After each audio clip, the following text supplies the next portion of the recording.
Chad Weaver, president of Weaver Homes. My father started the business in 1986 at the age of 40. He had worked for a big commercial general contractor and developer and decided at that point in his life that he wanted to go off and do his own thing. That was 1986. Was a custom builder, did his own land development until we joined Epcon in 99. And it was my dad and my mom and I and our land development manager, who's still there with us today. So it started as four of us doing one Epcon project at a time. And it's grown into 33 people now. First year I was there, we closed 25. This year we'll close 150. So yeah, it's been a journey. I think just being in a neighborhood, that was a concept that we never considered, and you really can as a custom builder, small custom builder, but to have a community that is just yours, essentially, with your own salespeople that work just for you, and be able to control the process. And really, it's a mind shift to go from a custom builder to an Epcon builder, and even more so back in those days. But it's very liberating at the same time, and it's a lot easier to control your costs, understand what your margins are going to be, what they should be. You're making more with less, is how I like to put it.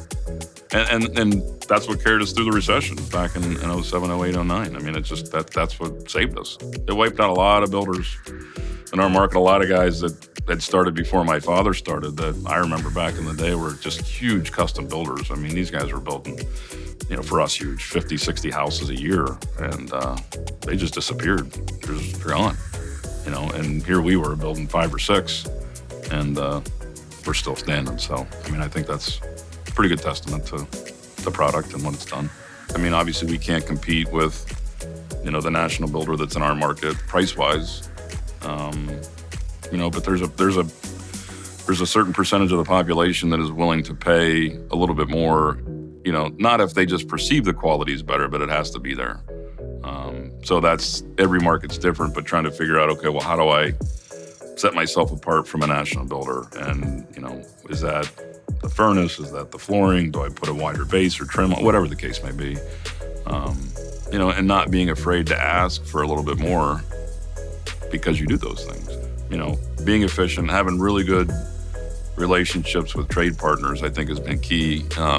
It's easy as you grow and you have more people, whether it be lumber suppliers or plumbers or whoever it may be, come to you and say, hey, you're building 50 now, you're building 60, I can give you this great deal.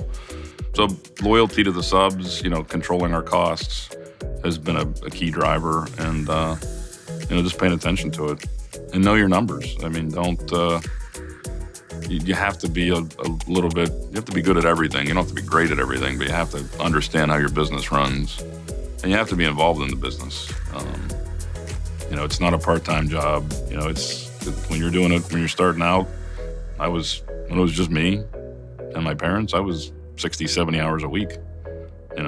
I'm fortunate now that I have a little bit more time because I have a staff and a lot of good people, but yeah, it's not a part-time game. It's not easy. And you don't see the fruits of your labor until a few years into it. But when you do and you build the company and it starts to succeed, it's fun. It's a good ride.